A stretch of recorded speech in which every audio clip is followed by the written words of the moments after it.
Quero convidar os irmãos a abrirem as vossas Bíblias no primeiro livro do profeta Samuel, 1 Samuel, capítulo 15,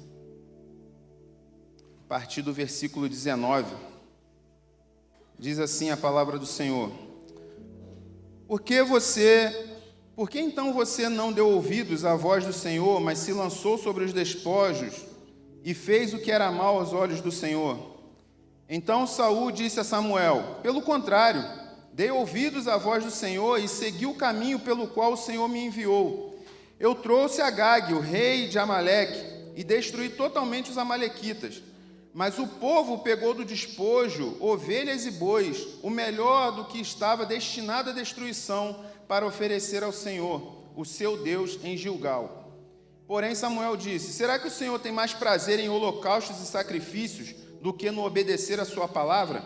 Eis que o obedecer é melhor do que o sacrificar, e o ouvir é melhor do que a gordura de carneiros. Porque a rebelião é como o pecado de feitiçaria, e a obstinação é como a idolatria e o culto a ídolos do lar.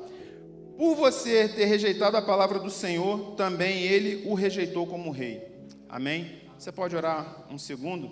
Feche seus olhos. Pai, em nome de Jesus, aqui está a Tua palavra diante da Tua congregação, Senhor Deus, e que o Senhor possa vir falar aos nossos corações. Eu oro a Ti, Pai, que pelo poder do Teu Santo Espírito, o Senhor venha derrubar toda a fortaleza mental nessa noite, que impede, Senhor Deus, que a palavra do Senhor chegue às mentes e aos corações dos Teus filhos, Senhor Deus. Que não haja nenhum impedimento, Senhor Deus, para que o Senhor venha, ó Deus, operar aquilo que o Senhor quer operar nas nossas vidas nessa noite, em nome de Jesus. Amém. Podeis assentar em nome de Jesus. Obediência, o segredo de agradar a Deus. Irmãos, o contexto desse texto que nós lemos aqui, desse breve texto, é o seguinte: no capítulo 10 desse livro de 1 Samuel, o rei Saul, o jovem Saul, ele é ungido rei por Samuel. No capítulo 11, ainda no primeiro ano do seu reinado, ele entra em guerra contra os amonitas e vence os amonitas. No capítulo 12, Samuel, ele exorta o povo a permanecerem fiéis e obedientes ao Senhor. No ano seguinte, no capítulo 13, no segundo ano do seu reinado, Saul vai enfrentar uma guerra contra os filisteus, e naquele momento Saul, no segundo ano do seu reinado, ele já dá demonstrações de desobediência ao Senhor, quando ele se precipita e oferece sacrifícios ao Senhor que não era para ele fazer. Samuel tinha falado para ele esperar 7 dias e Samuel ia chegar para oferecer sacrifício. Mas Saul se precipita e oferece sacrifícios. E ali o profeta Samuel fala para ele: Olha, porque você não obedeceu à voz do Senhor, ele já te rejeitou e ele já escolheu um homem segundo o seu coração, segundo o seu agrado, para reinar no seu lugar. No capítulo 14, o Senhor concede vitória a Israel sobre os filisteus através de Jonatas, filho de Saul. Jonatas, ele segue um caminho diferente da tropa e vence os filisteus. No capítulo 15, que é o capítulo que nós lemos, novamente Saul vem desobedecer ao Senhor. Ele entra em guerra contra os amalequitas, e o Senhor tinha falado para ele: quando chegar lá, destrói por completo aquele povo, porque quando o povo de Israel estava atravessando o deserto, os amalequitas haviam feito ciladas contra o povo, tinha atacado o povo num momento de fragilidade do povo de Israel. Então, quando o Senhor colocou o povo na terra prometida, que o povo já estava bem ajustado ali, já estava bem fortalecido, houve o tempo em que o juízo do Senhor viria sobre os amalequitas. E aí o Senhor falou: vai lá e destrói aquele povo por completo. Mas Saul vai com a sua tropa, vai com os seus soldados, e ele chega lá, e os soldados e também Saul: olha, tem carneiros, tem gado e tem o rei. Se eu dominar esse rei, se eu trouxer ele vivo, depois eu vou dominar o povo dele. Trouxe gado de lá dos amalequitas, trouxe coisas que ele achava que era interessante trazer, sendo que o Senhor tinha falado para ele: destrói por completo, homem, mulher, criança, gado, tudo, inclusive o rei. Mas o interessante é que ali, quando o profeta Samuel chega e fala assim: você fez o que o Senhor havia mandado você fazer? Ele: fiz. Então, por que eu estou ouvindo um barulho de ovelha? Por que eu estou ouvindo um barulho de gado? Ele: não, veja bem, o povo quis trazer o melhor para oferecer a Deus, para fazer um sacrifício ao Senhor. E aí Samuel, ele avisa assim, olha, ele dá essa sentença que nós lemos, será que o Senhor tem mais prazer em holocaustos e sacrifícios do que no obedecer a sua palavra? Será que foi isso que Deus mandou você fazer? Será que Deus se agrada disso, da desobediência, como quem diz, olha, os fins justificam os meios? De maneira nenhuma. E ali, Saul fica desesperado com essa sentença e tenta convencer Samuel a continuar com ele, e ali ele gruda no manto de Samuel, o manto rasga e Samuel declara, olha, por causa disso, hoje o Senhor está tirando de você o reino. Irmãos, quando o Senhor, ele depõe Saul do seu trono e ele estabelece Davi logo após como rei, o Senhor não está fazendo apenas uma sucessão monárquica naquele reino, ele não está apenas tirando um rei e colocando outro, mas Deus está sinalizando para o povo dele, para nós nessa noite, que ele está tirando um tipo de coração, ele está mostrando o tipo de coração que ele desaprova e está colocando no lugar um tipo de coração que o agrada. Ele está tirando um tipo de coração que é o coração desobediente, e está estabelecendo para ser rei um coração obediente, que é o coração de Davi, que é um homem segundo o coração do próprio Deus. Depois desse episódio, Saul, ele entra num caminho cada vez mais triste de desobediência. Ele vai entrando num caminho de rebeldia, arrogância, vaidade, inveja, loucura e destruição. Ele vai indo de mal a pior até que ele morre numa batalha futuramente. Mas nessa noite nós queremos pensar acerca de um coração obediente, o segredo de agradar a Deus. Mas antes de falarmos sobre a obediência propriamente dita, eu quero refletir com os irmãos o que a Bíblia diz acerca da desobediência. O que a palavra de Deus diz sobre isso? Nesses versículos que nós lemos, a palavra de Deus afirma duas coisas, duas sentenças bem fortes. Ele diz que a rebeldia é como a feitiçaria e a obstinação é como a idolatria. Você vê isso aí no versículo 23 do capítulo 15.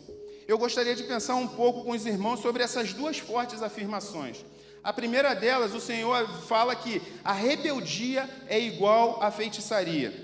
Irmãos, por que a palavra do Senhor não apenas compara essas duas palavras, mas ele coloca em pé de igualdade? Bom, o dicionário ele define feitiçaria como uma prática que fascina, encanta e seduz. A semelhança entre ambos, essa primeira semelhança entre rebeldia e feitiçaria, é que tanto a rebeldia quanto a feitiçaria, ela tem poder de seduzir.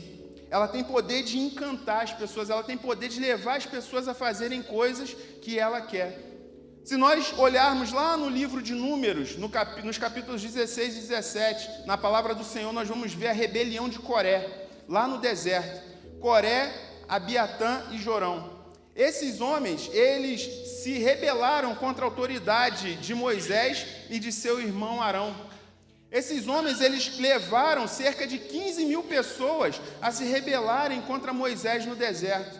Tudo eles reclamavam. Olha, a liderança de Moisés não é boa. Olha, Moisés está levando a gente para uma terra que é ruim. Olha, Moisés tirou a gente de lá. E aquela rebeldia, todos os dias, falada ao pé dos ouvidos dos homens, foi tomando o coração dos homens, foi seduzindo o coração dos homens. A rebeldia, ela ludibria as pessoas. Ela deixa turva a visão e faz com que os indivíduos enxerguem as coisas por um prisma totalmente distorcido. Esse é o efeito da rebeldia. A rebeldia, ela tem o poder de contaminar. Geralmente, a pessoa ela deixa de analisar as coisas por si mesma e passa a seguir todos os ditames daquele que a seduziu. Foi assim que Satanás, ainda quando era um querubim ungido lá no céu, ele convenceu a terça parte dos anjos a entrar num projeto louco de tomar o trono de Deus. Ele seduziu aqueles anjos, ele convenceu aqueles anjos de que era possível uma coisa totalmente improvável, totalmente impossível, estabelecer o trono deles acima do trono do Senhor. Mas uma outra característica, uma outra definição de rebeldia ou de feitiçaria no dicionário é que a feitiçaria é uma prática de magia que busca alcançar, por meios ocultos, resultados extraordinários. Essa é a finalidade de um rebelde, conquistar resultados extraordinários. Todo rebelde ele quer conquistar um resultado extraordinário. Foi assim com Satanás e foi assim com essa passagem que nós lemos. Isso não teria problema algum se não fosse pelo fato de o rebelde estar buscando algo que não é dele. Ele está tentando usurpar algo de alguém. Através de meios ilícitos, manipulação, mentiras, revoltas. Geralmente a rebeldia sempre está associada à tomada de poder. A rebeldia, ela visa tomar o poder de alguém, usurpar o poder de alguém. Essa é a característica que é parecida da rebeldia com a feitiçaria. Porque o que a feitiçaria faz?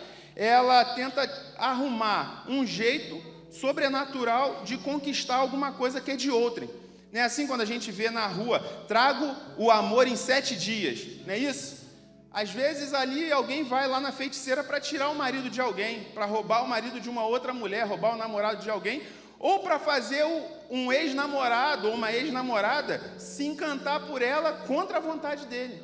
É essa a feitiçaria. E a idolatria é muito parecida. Agora, uma outra afirmação que a palavra de Deus diz é que a obstinação ela é igual à idolatria. Um outro aspecto da desobediência é a obstinação. E, novamente, eu vou lançar o recurso do dicionário para nós compreendermos o que é obstinação. Olha o que diz o dicionário sobre a obstinação.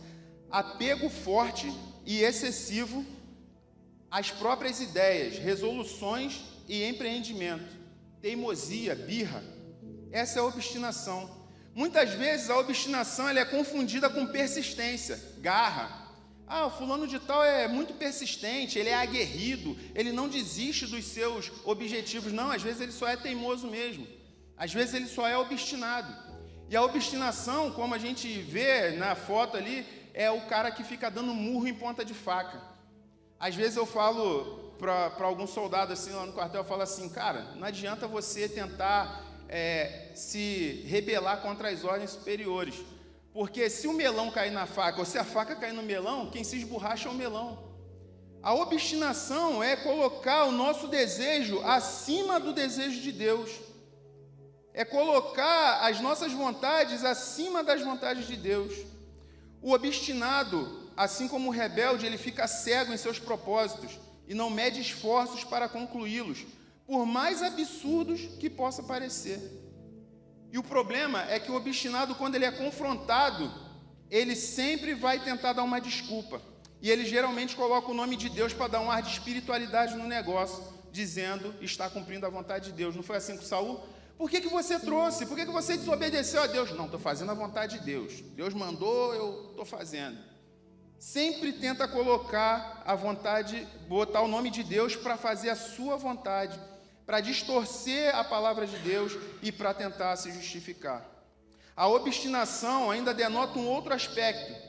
Ela é irmã da avareza, do apego exacerbado ao dinheiro. Em Colossenses 3,5, a Bíblia afirma que a avareza é o mesmo que a idolatria. E essa afirmação ela é totalmente simétrica ao que Jesus disse em Mateus 6,24, sobre amor ao dinheiro. O que Jesus disse? Ninguém pode servir a 2 senhores, porque ele há de agradar a um e desagradar a outro. Ninguém pode servir a Deus e a Mamon. Sabe o que me chama a atenção quando Jesus fala isso, irmãos? Em nenhum momento ele vai falar assim, olha, Satanás vai tomar o lugar de Deus no seu coração. Olha, se você adorar o diabo, não. O único momento em que Deus fala de adoração, alguém que está em oposição a Deus na palavra, ali no Novo Testamento, ele fala dessa figura, desse espírito, Mamon, que significa as riquezas, o dinheiro. O único que pode fazer esse confronto no coração de Deus, segundo essa passagem, segundo o que nós estamos vendo aqui, é claro que algumas outras coisas acontecem no coração do homem. A idolatria, ela abre brechas para outros espíritos malignos entrarem na vida da pessoa. Mas quando Jesus ele vai falar de algo que toma o coração do homem, que arrebata, que ocupa espaço no coração do homem, ele fala da avareza, do apego excessivo ao dinheiro. São essas as duas características que nós vemos de um coração desobediente citadas nesses versículos que nós lemos. A rebeldia e a obstinação. Elas são características principais de um coração desobediente. Mas nessa noite, irmãos, eu quero pensar com os irmãos sobre as características de um coração que agrada a Deus. Você quer agradar a Deus? Então, preste atenção nessas características que a gente tem que buscar todos os dias se nós queremos de verdade agradar a Deus. Primeira característica que eu quero destacar, das principais, tá, irmãos? Não são só essas, mas as principais aqui. A primeira delas é a mansidão e a humildade. O Senhor Jesus, em Mateus 11, 29, Ele nos convida a tomarmos o seu jugo. Tomai sobre vós o meu jugo. O que é o jugo do Senhor? É a obediência. E Ele fala assim, aprendei de mim que sou manso e humilde de coração. Tomai sobre vós o meu jugo, ou seja, obedeçam aquilo que a palavra de Deus diz. E de que forma vocês vão fazer isso? Aprendendo de mim que sou humilde e manso de coração. Ele ensina que a humildade, ela é uma coisa principal para que nós possamos tomar o jugo do Senhor, obedecer ao Senhor. Sem humildade, irmãos, é impossível obedecer a Deus. Sem humildade, você só obedece de duas formas. Presta atenção aqui. Sem humildade, você só vai obedecer de duas formas. Por medo ou por interesse. E as duas formas, nenhuma das duas formas Deus quer o seu coração. Deus não quer você obedecendo a Ele por medo e nem quer que você obedeça a Ele por interesse. Ele quer que você obedeça a Ele de todo o coração. Sem humildade é impossível você obedecer a Deus da maneira correta. Jesus fala, aprendei de mim que sou manso e humilde de coração.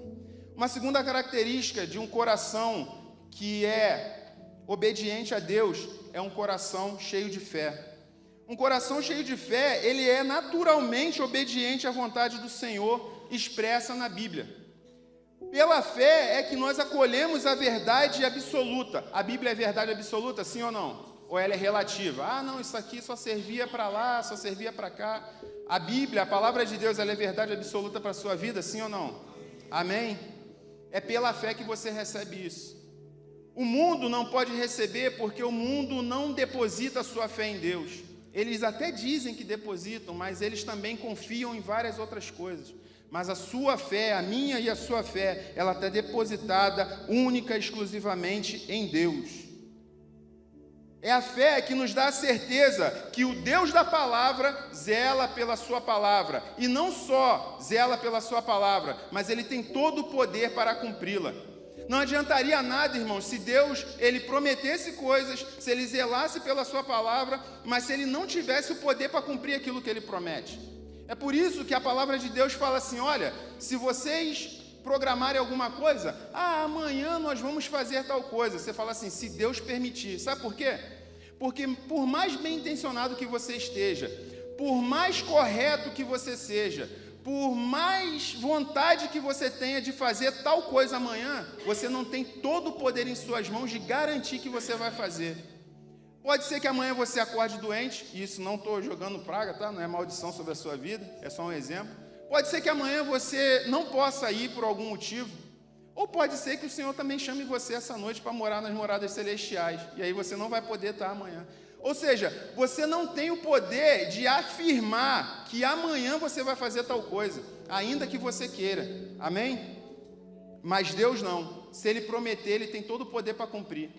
Não importa o que aconteça, não importa o que o inimigo possa levantar, não importa as dificuldades. Se Deus prometeu, Ele tem o poder de cumprir na sua vida. Aleluia. Uma terceira característica de um coração obediente é um coração grato. Um coração cheio de gratidão, ele é obediente. É um coração de alguém que entende e reconhece tudo o que Deus faz e sabe quem Deus é. Obedecer por aquilo que o Senhor já fez em sua vida. Ele já te deu o perdão, Ele já te deu a salvação, Ele já te deu a vida eterna. E não apenas por aquilo que Deus pode dar. Gratidão é isso, irmãos, é reconhecer. Deus deu o melhor que Ele tinha para salvar as nossas vidas. Deus olhou para o céu e Ele não falou, vou mandar uma estrela para salvar a vida do Amarildo, aquele pecador miserável. Eu não vou mandar um anjo para salvar a vida do Amarildo. Eu não vou mandar um planeta. Não, eu vou mandar o que eu tenho de melhor. Ele deu o de melhor que havia no céu para salvar a minha e a sua vida. Ele deu o seu Filho único para salvar a minha e a sua vida. E nós somos gratos a Deus por isso. Um coração obediente é um coração cheio de gratidão a Deus. Uma quarta característica de um coração obediente é um coração cheio de adoração. A adoração é a expressão da gratidão. Repita comigo, a adoração é a expressão da gratidão.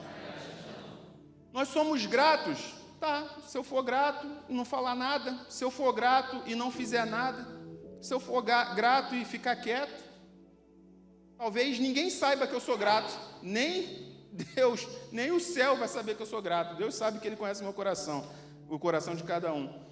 Mas quando nós expressamos a nossa gratidão em adoração, isso é lindo, isso é maravilhoso, isso demonstra que é um coração que verdadeiramente reconhece. Uma pessoa grata ao Senhor, inevitavelmente, ela é um adorador, ela é uma adoradora. E a palavra de Deus diz em João, capítulo 4, que Deus procura os verdadeiros adoradores que o adoram em espírito e em verdade. Aqui nesse lugar, tem adorador do Senhor? Levanta sua mão. Aleluia. Uma quinta característica de um coração obediente é a fidelidade. Obediência e fidelidade, irmãos, são irmãs. São palavras irmãs. Fidelidade pode ser definida como constância nos compromissos assumidos com outrem. Fidelidade é zelo, é respeito por alguém, é lealdade. Por isso, o Salmo 101, no versículo 6, diz assim: os olhos do Senhor procuram os fiéis da terra, para que estejam com Ele e o sirvam. Fidelidade, ela é irmã da obediência, porque aquele que é obediente, ele naturalmente é fiel. Ele é fiel em tudo. Ele é fiel na sua vida, ele é fiel nos seus propósitos, ele é fiel na sua palavra, ele é fiel nos dízimos e nas ofertas, ele é fiel em tudo.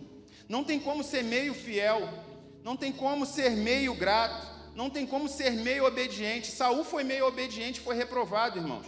Saul foi lá, matou todos os amalequitas, exceto o rei. Ele destruiu tudo que era desprezível, mas aquilo que era bonito aos seus olhos, aquele gado gordo, aquela ovelhinha bonitinha, ele levou para ele. Ele foi obediente pela metade. Obediente pela metade é desobediente, é a mesma coisa. Não tem como ser fiel pela metade, não tem como ser obediente pela metade.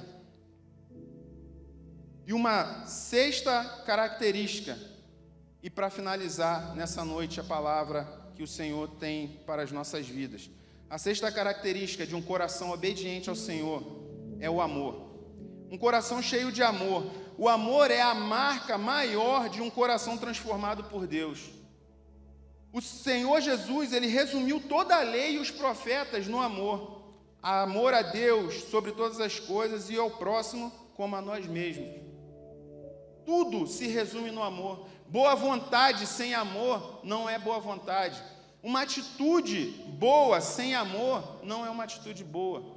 Tudo se resume no amor. Quando o apóstolo Paulo, na carta aos Coríntios, ele começa a falar dos dons espirituais concedidos pelo Espírito à igreja, ele vai elencando ali os dons, ele vai falando de tudo sobre os dons.